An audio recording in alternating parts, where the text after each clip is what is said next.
तो 123 जो आर्टिकल वो में क्या बताता है, अध्यादेश। अध्यादेश का यहाँ पे मतलब ये है कि अगर जो लोकसभा है, और आपको पता है लोकसभा 2 सदन होती है, लोकसभा और राज्यसभा, तो ये कोई कानून बनना होता है, कुछ भी पास होना होता है, तो इन दोनों जो ये पार्टीज है इनका आपस में एक कोऑर्डिनेशन होना चाहिए, उसके बाद वो चीज जाती है राष्ट्रपति के पास। पर अगर किसी भी रीजन की वजह से लोकसभा और जो राज्यसभा है वो दोनों नहीं लग पा रही है, इनका सदन नहीं लग पा रहा है, तो ये जो राष्ट्रपति है इसके पास एक पावर है अध्यादेश का कि इसके तहत वो अपने ही हिसाब से कोई भी कानून निकाल सकता है। मतलब ऐसा नहीं कि कुछ भी कानून निकाल लेगा, लेकिन अगर उन्हें जरूरी दिखता है कि हाँ इस टाइम ये कानून होना चाहिए, तो वो अपने हिसाब से कानून ला सकते हैं, जो कि आर्टिकल 123 में लिखा हुआ है। ठीक है, उसके बाद है 143 जो कि बताता है कि अगर राष्ट्रपति को किसी भी तरह की सजेशंस चाहिए होंगी, तो भाई राष्ट्रपति है, कोई छोटा मोटा बंदा तो है नहीं कि कोई भी चलता उसको सलाह दे देगा।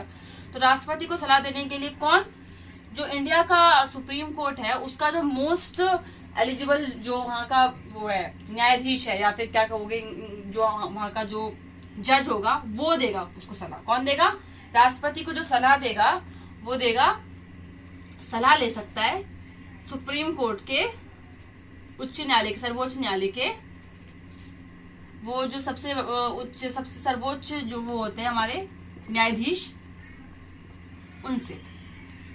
ठीक है, सर्वोच्च न्यायाधीश, हाँ ठीक है। उसके बाद ये हो गई राष्ट्रपति के बारे में। अब आ जाता है वाइस प्रेसिडेंट के बारे में, यानी कि उपराष्ट्रपति के बारे में। उपराष्ट्रपति का बहुत सिंपल है। ठीक है, 61 में यहाँ पे उनके बारे में महाधिवेश है। ठीक है, तो आर्टिकल 63 के तहत जो हमारा भारत में एक भारत का उपराष्ट्रपति होगा, यानी कि वाइस प्रेसिडेंट होगा। ठीक है, ये इसकी पोस्ट के बारे में बताता है। उसके बाद है आर्टिकल 64।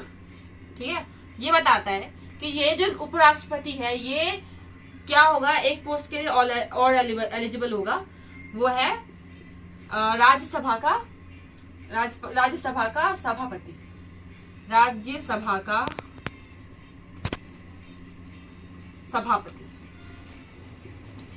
सभापति, ठीक है।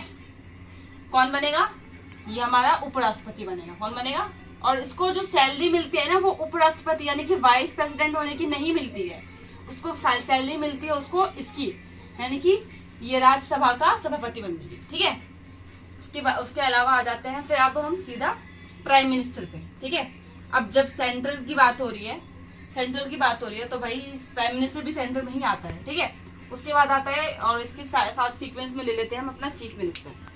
ठीक है, इसे रिलेज कर देती हूँ। इसके बाद है पीएम के साथ यहाँ पे चीफ मिनिस्टर। ठीक है, ये हो गया हमारा प्रधानमंत्री, पता ही होगा आपको, और ये हो गया हमारा मुख्यमंत्री। ठीक है, पता है आपको कि प्रधानमंत्री है जो है वो सिर्फ एक होता है, और जो मुख्यमंत्री होते हैं वो हर स्टेट का अपना एक सेपरेट होता है ना। जैसे अभी वो दिल्ली का मुख्यमंत्री कौन है, केजरीवाल, है ना, ऐसी। तो जो जितने हमारे स्टेट होंगे, यानी कि 28 स्टेट है, तो हमारे 28 ही हमारे वो होंगे, क्या नाम है, मुख्यमंत्री, और यूनियन टेरिटरीज के भी। ठीक है, हाँ। उसके अलावा आ जाते हैं कि अब ये आर्टिकल के अकॉर्डिंग ये कैसे आते हैं। ठीक है, तो आर्टिकल जो हमारा 74 है, ठीक है, 74 कहता है कि जो अब आ जाते हैं हमारे प्रधानमंत्री और मुख्यमंत्री पे। ठीक है, तो आर्टिकल 74 कहता है कि भारत में जो है प्रधानमंत्री के लिए एक मंत्रिमंडल होगा। क्या होगा, मंत्रिमंडल। ठीक है, जो कि उसके लिए मतलब एक ग्रुप का काम करेगा कि भाई उसको जो डिसीजन लेने में जो उसकी हेल्प चाहिए होगी, उसको जो सजेशन चाहिए होंगे वो देगा। ठीक है, कौन देगा, मंत्रिमंडल। उसके अलावा जो उसके पद के बारे में बात की गई कि ये जो पोस्ट होती है प्रधानमंत्री की, जो ये पोस्ट है वो किस आर्टिकल के अकॉर्डिंग है, आर्टिकल 75 के अकॉर्डिंग है, सॉरी। और आर्टिकल 76 जो कहता है वो ये कहता है कि महान्यायवादी यानी कि अटॉर्नी जनरल, जो कि वो ये एक ऐसा पद है जो कि अगर किसी प्रधानमंत्री को प्रॉब्लम आ रही हो किसी चीज में, उसको सजेशन चाहिए होगा किसी भी, अगर कॉन्स्टिट्यूशनल मैटर में, कोई भी संवैधानिक अगर मैटर होगा, कोई भी प्रॉब्लम होगी तो वो कौन उसे सजेशन देगा, उसे अटॉर्नी जनरल देगा। ठीक है, फिर सेम एज स्टेट में आ जाते हैं। ये हमारा सेंट्रल के लिए था, ठीक है, ये अब हम स्टेट के लिए कर लेंगे। तो स्टेट में आता है हमारा कौन, मुख्यमंत्री। ठीक है, मुख्यमंत्री का जो मंत्रिमंडल होगा वो कौन सा आर्टिकल के थ्रू होगा, 163। कैसे याद करोगे, यहाँ पे 7 में से 1 माइनस कर दिया 6, 4 में से 1 माइनस कर दिया 3 और 1 लगा दिया, 163। कौन बन गया हमारा मंत्रिमंडल, किसके लिए, हमारे मुख्यमंत्री के लिए। ठीक है, फिर 164 सेम एज है, यहाँ पे 7 में से 6 माइनस कर दिया, 7 में से 1 माइनस कर दिया 6 और यहाँ पे एक माइनस कर दिया 4, तो यहाँ पे आ गया 164। जो चीफ मिनिस्टर की पोस्ट है वो किसके अकॉर्डिंग है, 164 के अकॉर्डिंग। अगर 165 में देखा जाए तो ये कहता है महाअधिवक्ता, यानी कि एसजी, यानी कि सॉलिसिटर जनरल। वो ये इसका काम ये होता है, जो काम अटॉर्नी जनरल के लिए का वो प्रधानमंत्री के लिए होता है, वही काम ये सॉलिसिटर जनरल का मुख्यमंत्री के लिए होता है। ठीक है, महाधिवक्ता का ये क्या करता है कि अगर मुख्यमंत्री को कहीं किसी मीटिंग में जाना है, अगर वो वहां पे नहीं प्रेजेंट है तो उसके बिहाफ पे ये वो ये मीटिंग अटेंड कर सकता है। ठीक है, ये आ गई हमारी मुख्यमंत्री और प्रधानमंत्री की बात। उसके बाद आता है, आपको पता है कि हमारे पास एक संसद है, पता है ना आपको। हाँ, तो जो संसद है वो हमारे भारत के किस आर्टिकल के अकॉर्डिंग है, तो जो संसद है आपको पता है सेंटर में संसद होता है, सेंट्रल में संसद होता है, और यहाँ पे जो होता है एक विधान पद होता है,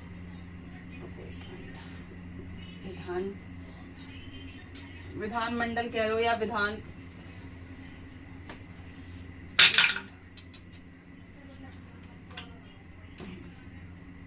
इसको कहते हैं विधान मंडल। ठीक है, कहते हैं विधान मंडल। ये कहाँ पे होता है, स्टेट में होता है। ठीक है, ये सेंट्रल में और ये स्टेट में। संसद के कितने पार्ट होते हैं आपको पता होगा, लोकसभा, ठीक है, लोकसभा, अरे यार छोटे छोटे लिख देना, लोकसभा। ठीक है, फिर वैसे ही राज्यसभा, राज्यसभा।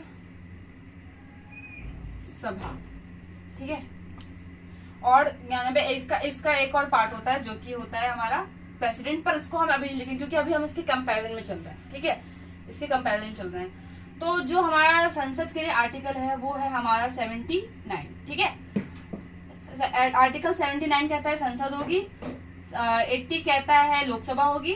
ठीक है, लोकसभा नहीं, 80 तो कहता है, सॉरी 80 कहता है हमारा राज्यसभा होगी, और 81 कहता है हमारा लोकसभा होगी। ठीक है, कौन कहता है, ये हमारे आर्टिकल्स हो गए, और ये जो है इसकी स्टेटमेंट है कि राज्यसभा होगा और ये लोकसभा होगा, ये संसद होगा। सेम है, स्टेट में भी होता है।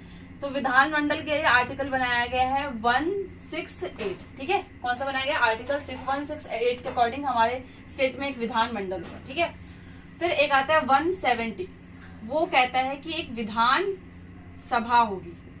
क्या होगी, विधान सभा। उसके बाद होता है एक 175, वो कहता है कि विधान परिषद होगा। क्या होगा, विधान परिषद।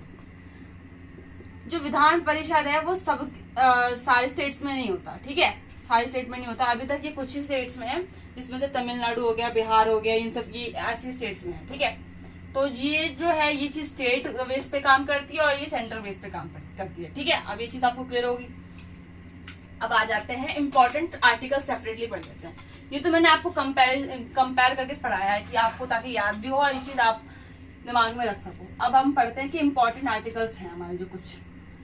तो सबसे पहले आर्टिकल 100 कहता है, आर्टिकल 100 कहता है कि अगर जो हमारी संसद है, जो हमारी लोकसभा है या फिर राज्यसभा कह लो, वहां पे जो स्पीकर का काम करता है, स्पीकर आपको पता ही होगा, वहां पे चूज किया जाता है, वो क्या नाम है, बाय इलेक्शन किया भाई स्पीकर कौन बनेगा। तो जो स्पीकर है उसके पास एक पावर होती है। मान के चलो कि जो एक सदन है उसमें ना 50-50 का रेशियो आ गया है, कि दोनों में टाई हो गया है, इधर भी 50 है, इधर भी 50 है। तो अब भाई कौन सा ये चीज होनी चाहिए या चीज नहीं होनी चाहिए, यस और नो के बीच में एक टाई हो गया है ना, टाई हो गया है।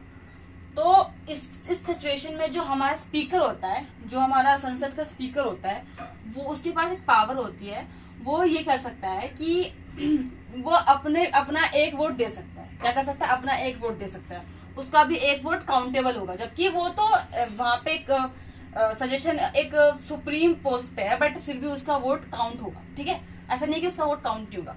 तो अगर वो यस को बोलेगा तो यस यस जीत जाएगा, अगर वो नो को बोलेगा तो यहाँ पे नो जीत जाएगा, ठीक है, सिंपल।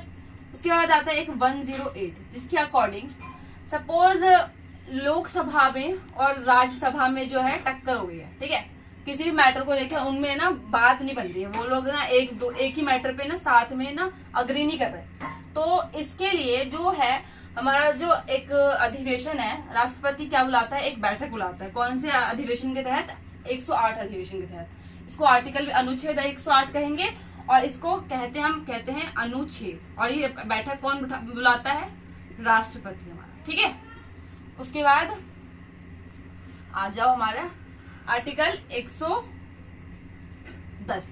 आर्टिकल 110 सॉरी पहले आर्टिकल 111 पढ़ लो। 111 कहता है वीटो पावर ऑफ प्रेसिडेंट, ठीक है।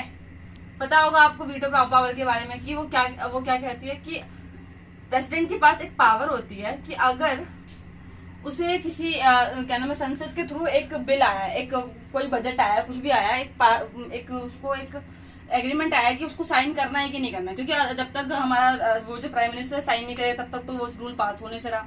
तो अगर प्रेसिडेंट को वो चीज सही नहीं लगती है तो प्रेसिडेंट अपना वीटो पावर का यूज करके उसको वापस भेज सकता है वो एक बार रीडिस्कशन के लिए, एक बार पुनः विचार के लिए कि तुम इसमें थोड़ा सा कुछ चेंज करो क्योंकि मुझे ये चीज सही नहीं लग रही है, ठीक है, पुनः विचार के लिए। तो ये कौन सी पावर मिल रही है उसको? वीटो का, ठीक है।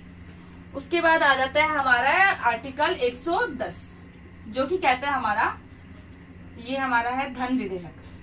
क्या कहता है हमारा? धन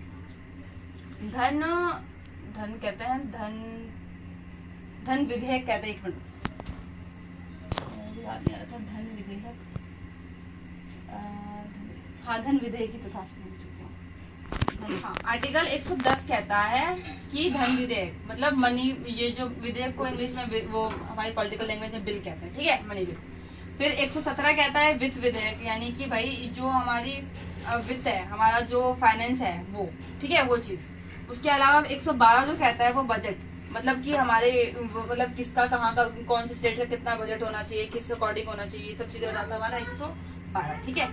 तो ये आपकी वीडियो मेरे हिसाब से मैंने अपने हिसाब से जो भी मुझे इम्पोर्टेंट लगता था आपके एग्जाम के पर्पज से मैंने आपको सारी प्रिपेयर करवा दी है। So all the best and good luck.